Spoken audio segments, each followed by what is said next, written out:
itu peluangnya cukup besar. Tapi senyampang kemarin kita dari komisi beberapa kali ya kunjungan kerja ke UPT Dinas Peternakan yang ada di Jawa Timur ini.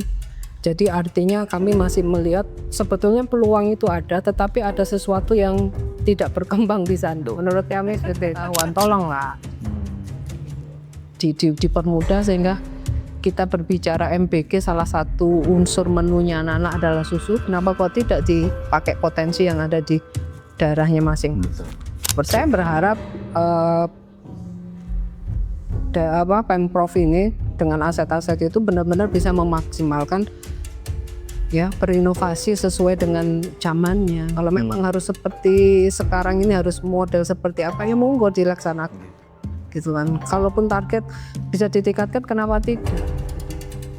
Kalau memang harus ada yang diperbaiki ya diperbaiki, dianggarkan karena kita berbicara lagi bagaimana memanfaatkan aset ini.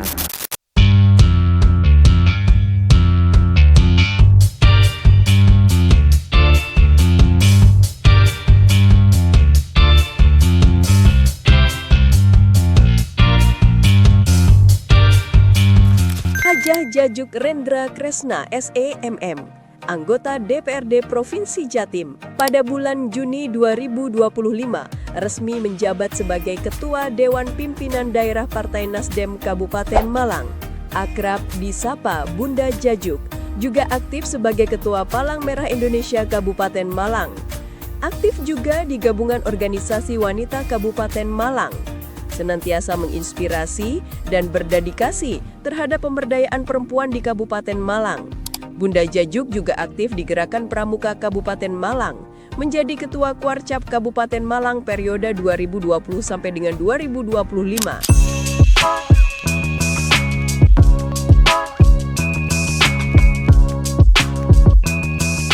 Assalamualaikum warahmatullahi wabarakatuh, sahabat Posko Berdialog. Berjumpa lagi kita di Posko Berdialog. Episode kali ini kita pastinya tidak sendiri. Saya bersama dengan Bu Yayu Rendra Kresna, anggota Komisi B DPRD Jawa Timur. Kita akan membahas pastinya terkait dengan tugas beliau di Komisi B DPRD Jawa Timur terkait dengan perekonomian. Kita masih di Posko Berdialog, ruang diskusi bersama, mencari solusi yang membahas segala permasalahan yang ada di tengah masyarakat. Harapannya ini menjadi literasi bagi kita semua untuk pengambil kebijakan dan juga masyarakat bisa menambah literasi yang baik. Nah, kalau sekarang kita sudah bersama Bu Yayu Rendra Kresna, pastinya kita akan membahas terkait dengan tugas dan fungsinya beliau di Komisi B. Kita sapa dulu Bu Yayu yang sudah hadir di tengah-tengah kita. Assalamualaikum Bu Yayu. Waalaikumsalam. Terima kasih sudah hadir lagi di Posko Berdialog. Kita bertemu lagi terkait dengan tugas fungsi beliau di Komisi B. Kali ini kita akan berdialog tentang peternakan. Kalau tugas beliau ada di peternakan, di pariwisata. Salah satu mitranya. Dinas Mitra Komisi B. Nah itu yang di Komisi B. Kita sekarang membahas terkait dengan memanfaatkan aset bidang peternakan untuk mendongkrak pendapatan asli daerah. Jadi bukan hanya bisa mendongkrak jumlah susu, jumlah daging, tapi juga mendongkrak pendapatan asli daerah. Bagaimana Bu potensi aset bidang peternakan untuk bisa mendongkrak pendapatan asli daerah di Jawa Timur? Sebetulnya kalau berbicara tentang mendongkrak ya pendapatan itu peluangnya cukup besar. Tapi senyampang kemarin kita dari komisi beberapa kali ya kunjungan kerja ke UPT Dinas Peternakan yang ada di Jawa Timur ini. Jadi artinya kami masih melihat sebetulnya peluang itu ada, tetapi ada sesuatu yang tidak berkembang di sana. Menurut kami seperti itu. Sebenarnya kalau berbicara tentang menambah aset yang bisa menambah ya PAD-nya provinsi, mengingat sekarang ini anggaran ada efisiensi anggaran, ya ada pengurangan sekitar 2,8 T, ini juga tantangan kan. Tetapi berbicara tentang peternakan di di Jawa Timur, di mana Jawa Timur itu juga salah satu tempat potensi penyumbang kebutuhan daging sapi, telur dan lain-lain di bidang peternakan masih nomor satu kan dibandingkan provinsi yang lainnya. Dengan tantangannya kan seperti itu. Makanya ini kan kita harus mikir dan bekerja keras terus di Apakno. Dengan aset-asetnya provinsi yang begitu besar, potensi untuk menambah itu masih ada, tetapi kok program apa yang kurang, sehingga nanti kami yang di DPR ini kan kembali lagi fungsi DPR, salah satunya adalah penganggaran, ya. Kalau memang itu bisa menambah, kenapa tidak? Kan seperti itu. Di Jawa Timur ada aset tanah, balai peternakan, rumah potong hewan, sentra produksi susu dan daging, sampai dengan kemitraan dengan swasta gitu. Artinya kan cukup banyak ini Bu ya. Cukup banyak untuk meningkatkan potensi pendapatan asli daerah. Nah, tantangannya apa Bu yang menjadikan tadi kayaknya seperti setelah mengunjungi UPT masih ada sesuatu yang perlu dibenahi? Sebagai contoh ya, sebetulnya peluang itu kan yang saya tadi bilang ada kan besar, tapi kenapa kok tidak berjalan? Mungkin kendalanya di mana? Kami kan mesti menanyakan itu kepada UPT-nya pada saat kita kunjungan ke, seperti di Jember itu UPT peternakannya di sana itu tentang peternakan domba sapudi, salah satu domba yang khas Jawa Timur. Karena berbicara sapudi sebetulnya kan salah satu pulau di Madura kan? Oh ya, domba sapudi. Dia itu memiliki aset lahan di sana kurang lebih hampir 30 hektar lebih lah. Itu kan juga ini, tetapi kemarin pada saat kami kunker ke sana yang kami lihat bahwa pikiran saya itu dengan luas seperti itu, ada kambing-kambing domba yang jumlahnya ribuan, ternyata hanya ratusan. Sehingga kami melihat bahwa sebetulnya potensi untuk menambah ini ada dengan program ya monggo kita serahkan ke dinasnya mau usul seperti apa. Mungkin dikerjasamakan ya dengan pihak ketiga. Ya monggo, kenapa tidak? Kalau memang itu memang dikerjasamakan tapi jelas secara hukum. Ya. Kenapa tidak? Nah, itulah. Terus yang kedua masih belum populernya atau dikenalnya masalah misalnya kita berbicara yang di Jember itu domba. Kita hanya tahu dombanya domba Garut, ya kan, itu kan, Moreno dan lain. Ternyata domba sapudi itu ada, itulah. Domba Garut kan buat. Walaupun ada kontes-kontes yang kemarin pada saat kita ke sana, dia sampaikan salah satu program itu adalah kontes-kontes dan juga bekerja sama dengan beberapa kelompok ternak yang ada di daerah Jember sekitarnya itu tentang ini, ya nggak apa-apa gitu. Tapi kenapa kok masih secara nasional atau Jawa Timur sendiri kita masih belum tahu? Gitu. Gaungnya itu masih belum. Ya, kalau itu dikembangkan itu kan berarti salah satu pendapatan. Terus yang kedua, pada saat kami ke UPT, salah satu UPT peternakan yang pembudidayaan bebek Mojosari, itu salah satu bebek yang khas Jawa Timur, itu di Kediri itu juga sama.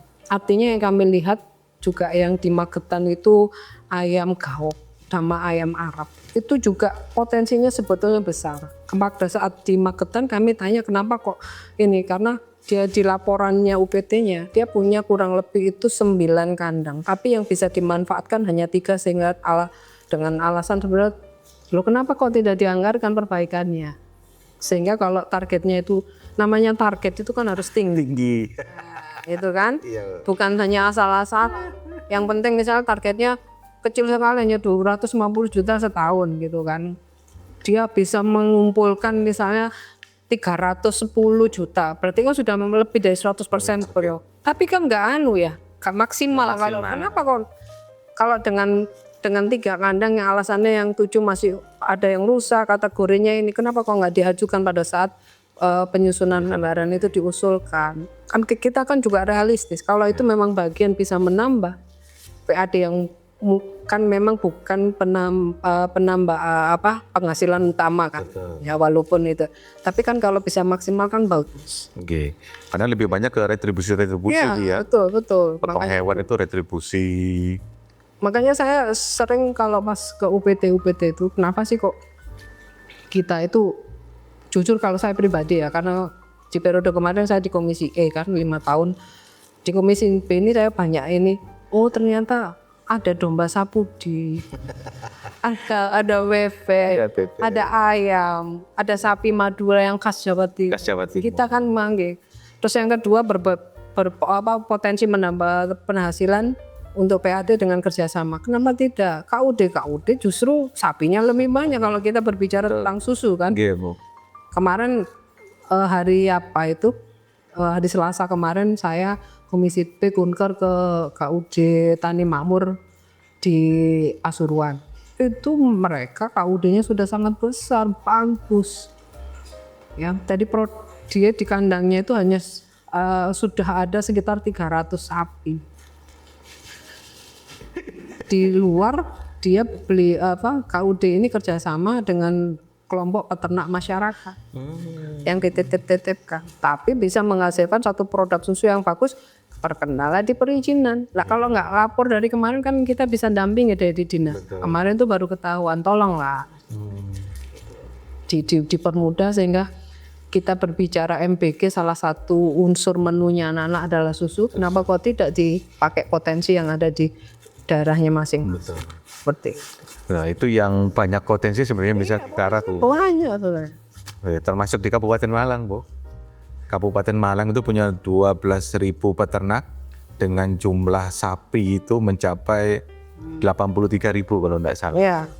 Itu kan luar biasa, Bu. Dengan jumlah yang begitu besar ternaknya. Nah ini kan bagaimanapun juga kan ini bisa menjadi mendulang potensi aset untuk pendapatan asli daerah. Nah untuk mendongkrak itu tadi apa? Mendongkrak aset-aset pariwisata, aset-aset bidang peternakan tadi untuk bisa memaksimalkan pendapatan asli daerah. Ya kita terus mengawal Pak, artinya setiap daerah walaupun bersama-sama memelihara salah satunya ada sapi perah gitu ya menghasil susu. Antar daerah kan juga beda karakternya. Betul. Dan lain sebagainya kan gitu. Ya artinya kita tetap mengawal apa yang menjadi program mereka. Karena terus ada inovasi untuk mengolah produk, jadi produk susu tidak hanya dijual ke perusahaan-perusahaan yang sudah bekerja sama, tapi diolah sendiri menjadi suatu produk susu yang bisa ini untuk menambah, kenapa tidak dengan merek mereka sendiri. Yeah. Seperti pelatihan, nanti bantuan alat kan kita ngawal. Termasuk dari sisi kita berbicara hasil, tetapi tidak harus ada perawatan kan, artinya dari sisi kesehatannya. Kita pun juga dampingi bagaimana sapi-sapi atau ternak yang ada di khususnya di Jawa Timur ataupun di Kabupaten Malang akan bisa menghasilkan suatu produk yang maksimal manakala mereka juga dari sisi kesehatannya baik gitu kan. Jadi kayak antisipasi jauh-jauh hari seperti kemarin ya, penyakit kuku. Iya, PMK itu. PMK-nya itu kalau kemarin manusianya COVID. Nah, ternaknya itu kan juga berapa dihitung yang mati itu kan sapinya itu kan juga apa artinya kalau katanya peternak itu hartanya mereka itu ya ternaknya itu kan. Kalau itu mati kan mereka juga satu kehilangan juga beban buat untuk memulai lagi butuh modal lagi dan lain sebagainya.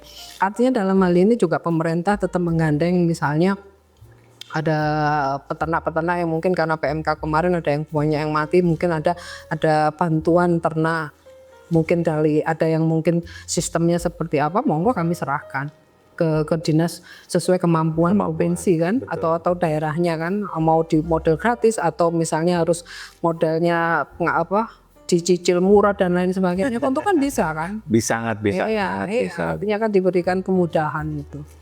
Karena jiwa mereka kalau orang ternak yang kita lihat di Kabupaten Malang itu hidupnya sudah tertakat dan sekian bangun harus apa yang dikerjakan dulu. Kadang-kadang maaf kalau di Kabupaten Malang kadang-kadang kalau yang daerah yang ternak sapi itu malah kopen sami nih. Daripada ini itu kadang-kadang seperti itu. Yeah. Terus pelatihan-pelatihan yang diberikan itu kan salah satu bentuk inovasi. Bagaimana nanti di situ peternakan itu berkembang menjadi lebih baik, itu bukan hanya jual susu tapi sudah produk olahannya dan lain sebagainya. Ada permen susu, ada kerupuk susu seperti yang di Pujon. Iya. Sekarang malah yang di Kopsai Pujon itu jadi apa? Sekarang jadi kayak semacam rest area. Iya. Rest area kemudian digabungkan dengan wisatanya. Beli produknya. Akhirnya jadi satu kesatuan yang lumayan, Bu. Secara melihat untuk pendapatan koperasinya atau tempat sendiri itu kan misalnya sekarang ini kayak ngedoti sapi itu kan bayar ya. Betul. Itu orang oke. Karena kan langka kan. Iya. Seperti itu. Terus MBG lagi itu kan. Betul. Salah satu komponen di menunya anak-anak kan ada susu. Cuman kan sekarang kalau yang kita lihat tadi teman-teman yang sudah punya dapur MBG itu kan masa ininya masih cepat gitu loh. Artinya kalau nggak di freezer dia tahan sekian itu juga tantangannya. Iya. Padahal sebenarnya pasarnya ada Bu ya. Pasarnya ada karena sekarang semuanya berebut sekarang. Sekarang pasarnya ada, tinggal bagaimana ya memanfaatkan teknologi tadi itu Bu ya. Memanfaatkan teknologi agar ya mampu bertahan lama. Nah kalau susu segar kemudian langsung dibagikan. Karena produk susu yang diproduksi oleh teman-teman KUD itu susunya hampir 100%. Iya. Tapi kalau yang prapikrana hanya sekitar 50 ada itu kan. Sudah campuran Campuran air. Sudah campuran. Okay. Tapi kalau yang dari KUD ini 100% susu, artinya memenuhi kebutuhan untuk anak-anak, gizi anak-anak di program MBG. Kalau RPH bagaimana? Rumah potong hewan. Rumah potong hewan. Rumah potong hewan ini juga memberikan sumbangsi tapi kecil ya. Ya, tidak. Ya artinya walaupun tiap hari, tapi kan seberapa ya. Artinya secara target tetap terlampaui. Cuman memang yang kami lihat target yang ditaruh di Dinas Peternakan itu tidak seperti yang kita bayangkan itu. Pokoknya target saya sudah terpenuhi, ya berarti kan prestasi kan, tapi dari 100%. Ya enggak apa-apa kalau memang masih. Tapi kan kita akan mempelajari kenapa kok seperti itu. Dalanya seperti. Sebenarnya bisa di-up lagi Bu ya. Bisa dimaksimalkan lagi ya. Termasuk sertifikat halal bagi orang-orang pelaksana yang petugas. Juleha itu ya. Juru sembelih. Bukan memberikan nilai lebih kan. Betul. Pada saat itulah yang dicari kan yang itu yang sudah bersertifikat. Okay. Juleha itu juru sembelih hewan halal itu. Halal iya. Itu juga menjadi tugasnya di Dinas Peternakan bagi memfasilitasi. Jadi tidak harus karena mengurus itu kan juga berproses mahal dan sebagainya sama kayak halalnya. Tapi kita akan memberikan kemudahan. Saya berharap itu ada dianggarkan di Dinas Peternakan. Melalui pelatihan itu Bu ya. Satu pelatihannya, yang kedua adalah sertifikat bahwa dia yang sudah layak. Sudah layak sebagai juru sembelih. Juru sembelih halal, Juleha. Iya. Kalau di kota aja nggak masuk retribusi provinsi Bu. Karena di kota RPH-nya ikut Perumda Tunas. Enggak Tunas. Tapi kan ini kan potensi-potensi yang bisa dikerahkan Bu ya untuk peningkatan. Iya, tadi ngomongnya asetnya provinsi. Ya, kita berbicara UPT-nya provinsi. Termasuk kemarin waktu saat kami Komisi B berkunjung itu adalah tetap melihat bukan hanya target secara terlampauinya target pendapatan untuk menyumbang PAD, tetapi azas kemanfaatan UPT itu untuk masyarakatnya. Untuk kemarin saya lebih menekankan juga di sana. Ada UPT ayam, bebek. Saya bilang tadi stunting. Masa ono stunting itu kan nggak asik toh. Padahal di sana penghasil itu ya. Di situ ada penghasil susu misalnya deh. Masih ini alasannya kalau anaknya enggak mau, iya dengan cara lain lah. Yang penting sudah tidak ada. Benar. Berarti kan perlu ada kerjasama Bu ya antara daerah, swasta, ada pemberdayaan masyarakat sekitarnya. Oh iya. Tetap lebih baik dapat memberdayakan masyarakat Bu ya, sehingga masyarakatnya juga teropeni. Masyarakatnya itu ya kalau didampingi, ada pendampingan dari balai-balai peternakan yang masing-masing daerah itu, UPT, balai peternakan, harapannya nanti juga bisa kembali lagi kesejahteraan. Karena kalau tidak tersinergi, menurut kami yang di DPR ini, dinasnya nggak mampu Mas. Karena tidak bersinergi dengan pihak-pihak yang lain. Karena jumlah personelnya sedikit tuh ya? Sedikit. Terus yang kedua juga terbatas anggaran. Tapi kalau bersinergi dengan KUD, teman-teman peternak yang lainnya sudah besar, itu kan paling tidak bisa nitipin peternak yang pemula. Kalau tidak misalnya ada produk jenis bebek baru atau Ya. jenis baru kan bisa dicoba dulu di sini. Itu kan juga bagus kan. Pola kemitraan seperti itu. Pola-pola kemitraan. Ya, artinya balik lagi mendorong kerjasama Bu ya. Iya, termasuk dengan- nanti kerjasama dengan mungkin perusahaan-perusahaan yang penghasil pakan ternak. Akan tangan. Karena salah satu yang menjadi hambatan keluhan para peternak rakyat itu pada saat kita reses adalah tingginya harga pakan. Itu masih tinggi. Jadi artinya walaupun untungnya nggak bisa maksimal. Betul. Katakan sudah impas Kak Buntung pun pokoknya balik modal soalnya loh. Kalau bicara seperti itulah kapan peternaknya sejahtera, Iya. gitu kan? Iya. Kan peternaknya sejahtera. Sejahtera. Kita kan juga pengen mereka sudah ini. Apalagi sekarang kebutuhan MBG itu Begitu besar. kalau tidak diantisipasi itu ya ada persaingan harga malah nggak bagus. Artinya peran pemerintah lewat dinasnya, lewat dinas peternakannya, lewat perindak, ini harus ada di sana. Iya. Sehingga kalaupun ada persaingan yang sehat. Ya, kadang ya kayak ayam itu Bu ya. Ayam saja harganya kan sering naik turun lah Bu. Ya entah itu persaingan antar peternak, nggak tahu itu persaingan antar rumah potong. Tapi ya memang kejadiannya di lapangan di masyarakat memang seperti itu gitu loh Bu. Nah, Apalagi itu sebelum ada MBG. Kalau ada MBG ini agak ketolong kan, artinya iya. tingkat ininya tidak ada yang sekarang ayu lah istilahnya kayak gitu. Karena langsung masuk ke SPPG Dulu tadi. di Jabung. kan Jabung itu, saya pernah waktu itu ngobrol dengan pucamatnya, itu sampai dia memberikan per rumah itu telur atau sama ayam tuh karena sudah nggak bisa dijual, jadi diberikan ke masyarakat. Ya bagus lah saya bilang, hitung-hitung daripada. Makanya kalau yang teman-teman katakan pas harganya ini marah-marah, itu nggak tahu nggak ya muka-mukanya konten nih. Iya, iya. Kayak tomat dibuang di sungai itu kan eman. Waktunya nanem dengan penuh perjuangan, pupuk mahal begitu harganya anjlok. Makanya perlu adanya inovasi dan pendampingan itu, kontrol dari pemerintah. Dalam hari akan dilewat kalau di desa ya lewat pemerintahan desa, bisa koordinasi harus seperti apa Pak, ya harus yang kami lakukan. Misalnya susu over nggak harus dibuang dan lain-lain, tapi ada pelatihan bagaimana mengolah susu menjadi produk yang lain sehingga nilainya tetap tinggi. Dan sebagainya. Ya, butuh diversifikasi usaha Bu ya, diversifikasi produk.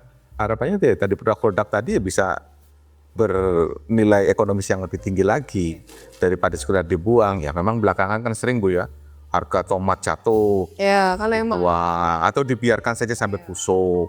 kayak ini ya, kayak kelompok para pengrajin yang berbahan kulit, ya baik kulit domba maupun kulit sapi itu kan juga bisa. Tapi kemarin kita ke UPT Perindak yang produk kerajinan kulit yang ada di Makatan itu kekurangan, sampai dia import kulitnya itu dari Cina. Jadi kalau di Magetan tuh terkenal Bu, produk sepatu, sandal dari bule itu memang terkenal. Makanya sekarang ini saya kemarin kan kita dengar ini ya, ada program membuat peternakan ya, telur ayam itu ya, nasional yang anggarannya 20T. Semoga bisa bermitra dengan kelompok peternak-peternak rakyat. Ya, Kita tetap bisa ngandeng, betul. tidak menjadi pesaing, tapi tetap walaupun itu ada, tapi yang peternak-peternak Berjalan bersama. gitu. Ketika berjalan bersama, masyarakat juga sejahtera, program pemerintah juga jalan, sehingga semuanya bisa mendapatkan manfaat yang sama. Jadi tidak menjadi momok program ini dengan anggaran besar orang langsung dolar terus nanti hasil pun dijual kemana dan lainnya pakainya sudah ininya ya enggak, tapi tetap dikasih. Iya. Jangan sampai peternak rakyat jatuh, akhirnya masyarakat lagi yang menjadi korbannya. Kalau sudah masyarakat yang sudah mau berusaha kemudian menjadi korban, ya pemerintah juga akan kesulitan nanti ketika angka penganggurannya juga semakin. Iya, bertambah lagi. Iya, harusnya memberikan manfaat malah menjadi mafsadat. Nah inilah sahabat Posko, tadi terkait dengan potensi-potensi aset bidang peternakan yang dapat meningkatkan pendapatan asli daerah. Di segmen berikutnya kita akan bicara bagaimana dorongan dari Komisi B untuk terus mendongkrak bidang aset peternakan. Kita akan kembali setelah ini.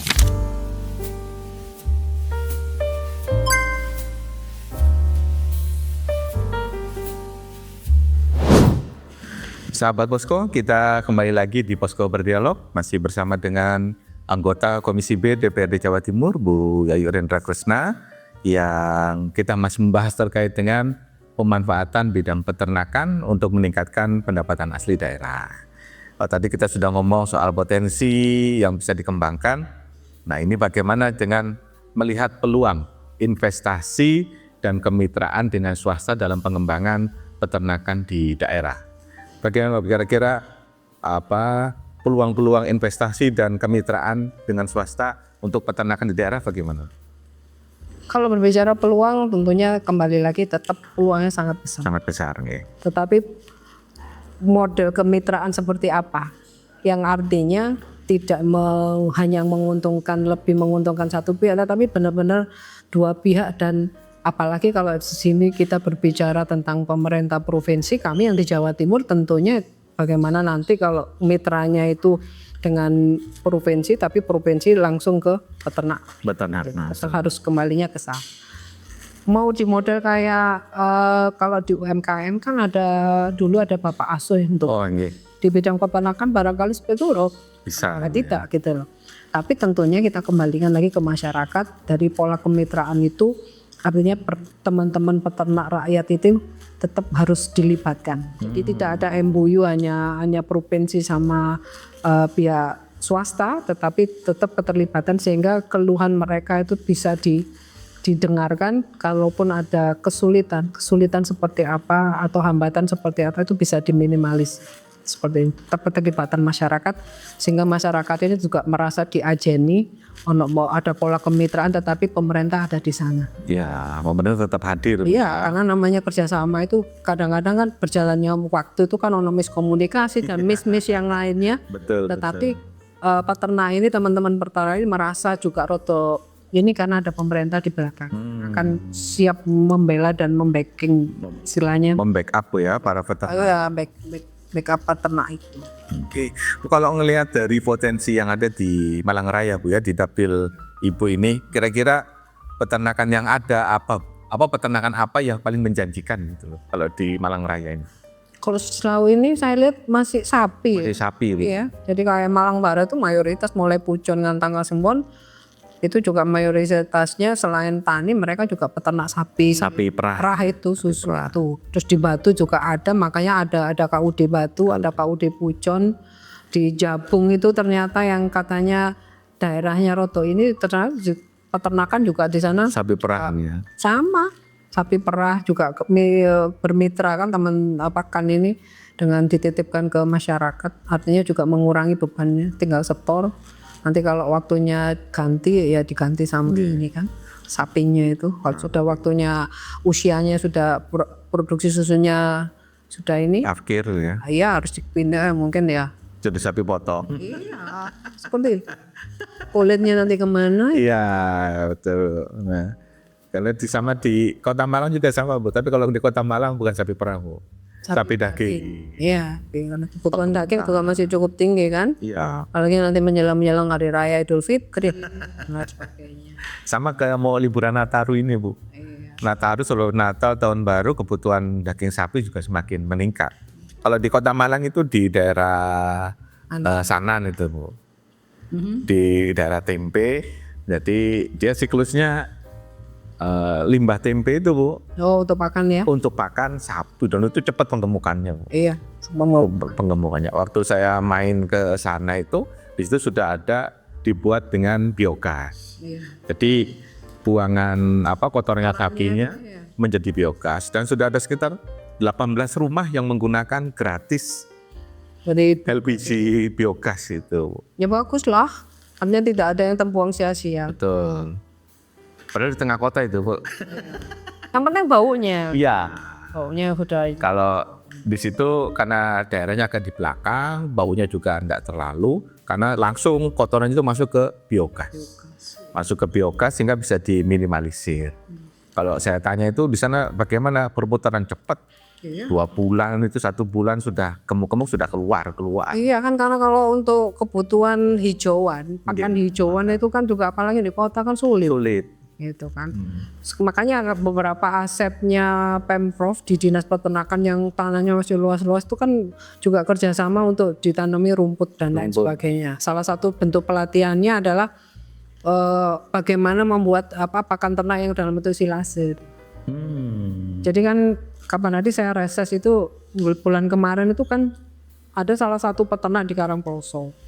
Dia bilang, "Ibu Mbok, ada pakan ternak ini juga pakannya untuk ternak." Saya tanya ternaknya apa gitu. Ya ada ikan, ada ini, tapi kan mahal. Kira-kira ada nggak subsidi?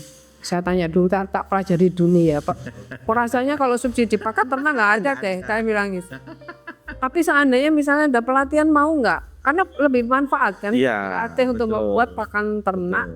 Ya artinya mungkin ternaknya dalam bentuk unggas atau ikan, tapi bisa dibuat sendiri dengan harga murah, tapi tidak kalah dengan produk yang pabrik barangkali.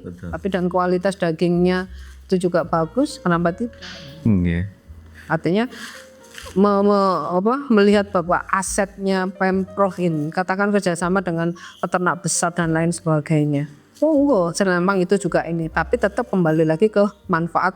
Untuk peternak rakyat ini jangan sampai ditinggal, karena mungkin potensi nilai secara nominal besar cepat tapi tetaplah mereka kebutuhan mereka. Karena berbicara aset dan berbicara lahan, kalau lahan yang di luar itu kan makin hari makin berkurang dengan jumlah penduduk, beralih fungsi kan. Ya, sehingga kalau dulu orang Jawa ngomong ngarit boleh pakannya ini gampang, sekarang kan sulit. Ngarit pun itu di lahan itu harus izin. Kan? Nah, harus seperti itu, masa tidak segampang dulu. Makanya kalau ada perusahaan, monggo lah, misalnya mana berapa persen yang diindikan dengan kelompok-kelompok peternak rakyat, mana yang diindikan itu hanya UPT. Kalau kami hanya yang penting sama-sama memberikan manfaat. Sehingga bisa imbang Bu ya. Iya. Tetap masyarakat peternak rakyat itu tetap merasa diayomi. Iya. Kebutuhan pakannya tercukupi. Kan biasanya kan kenapa sih lahannya aset bidang peternakan itu luas? Salah satunya untuk nandur Bu. Bikin saya itu juga itu. Kalau lihat kayak di Australia itu kan ternaknya digembala. Iya. Karena kualitas susunya katanya beda. Dan sekarang kayak peternak-peternak yang di daerah peternak rakyat kalau mau digembala, lahannya siapa? Pengeramban Pegale Tonggo di mana? Itu Karan, gak situ anu. Jadi rame. Artinya kan dia harus meluangkan waktu jam berapa. Yang saya lihat ya, dia itu jam berapa dia harus berangkat cari pakan, artinya ngarit. Yang saya lihat kalau di Malang Barat itu kan ke hutan ngarit, gitu kan. Itu ada beberapa lah hutan yang ditanami rumput. Memang sudah kerjasama mungkin ada seizin perhutani, sehingga tidak ada kata-kata yang dia harus melanggar dan lain sebagainya. Artinya sama-sama manfaat. Lah itu kan juga menjadi pertimbangan toh. Greenfield, oke, saya bersyukur ada salah satu perusahaan besar yang di wilayah Kabupaten Malang. Kita juga berbicara tentang penciptaan lapangan pekerjaan kan. Juga teknik mereka dari sisi permodalan dan lain sebagainya yang besar dan modern. Paling tidak suatu saat peternak-peternak rakyat ini dikasih kesempatan untuk melihat, belajar gitu kan. Ada yang digembalakan di sana. Saya kan punya Tegal di Ngajum itu juga bertruk-truk itu. Orang ngangkut pakan. Ya artinya kan dia juga kerjasama dengan kelompok-kelompok petani, mungkin menyewa lahan ditanami tanaman-tanaman untuk tanaman kan hijauan. Kan gitu. Mencukupi kebutuhan pangan yang ada di Greenfield itu juga Bu ya, sapi-sapi di Greenfield. Nah kalau tadi Bu ya ada pelatihan bagaimana tetap modernisasi, ya, pemanfaatan digitalisasi. Sekarang ya peternak tidak hanya tradisional saja Bu, memanfaatkan kecanggihan teknologi modern, digitalisasi. Kalau ini ada pelatihan juga Bu ya untuk peternak-peternak itu. Ada di yang saya lihat di Dinas Peternakan itu ada. Bagaimana membuat pakan yang saya bilang tadi silase, bagaimana nanti pencegahan penyakit dan lain sebagainya. Terus pola kemitraan mungkin kerjasama seperti perusahaan-perusahaan peternakan besar dengan peternak rakyat, sinergikan, bagus. Sehingga menghindari orang-orang yang nggak itu nanti diadu domba enggak lah, sama-sama cari hari ini. Gitu, nggak ada yang merasa dirugikan. Tapi kalau yang rakyat ini merasa digandeng itu kan bagus. Bagus ya. Artinya pemanfaatan aset bidang peternakan itu memang setinggi-tingginya itu peningkatan PAD oke Bu ya. Iya. Tapi tetap kembali lagi menggandeng kemitraan dengan peternak rakyat. Iya. Kalau secara teknologi mau menjual produknya mereka hanya fokus bagaimana tiap sehari 2 kali, kalau setahu saya pagi sama sore itu dia harus merah susu dan harus disetor. Kalau memang memanfaatkan teknologi yang mana kan sudah seperti itu kan. Paling satu rumah itu ya punya 5 atau berapa kan gitu. Itu sudah ribet itu katanya. Bukan? Makanya kalau ada kegiatan di daerah-daerah yang masyarakatnya itu pekerjaannya peternak susu sapi perah, itu kita nggak bisa ngambil jam itu, pasti nggak ada yang datang. Iya. Karena jam itu pasti dia jam merah susu dan setor. Nggih. Ya kalau kita ngelihat di Japung, di Pucon, di Embatu, kalau orang udah sore kan bawa ada tempatnya susu itu. Karena susu ini ada masa Ada masanya. jam gitu. Betul. Ya orang biasanya merah susu kan pagi ya Bu. Pagi sekali. Iya, Pagi sama sore. Ada acara pagi sama sore di makanya iya. Makanya kalau kita ada acara reses pun di daerah seperti itu, kita ngambilnya malam. Malam sudah di atas Isya.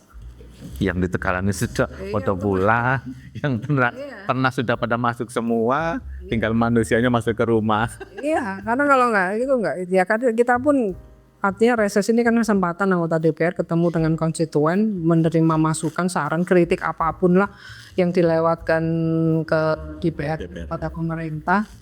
Ya kita bisanya malam ya kita ini kan mengingat pekerjaan mereka ya seperti itu, hanya bisa ada waktu luang di malam hari.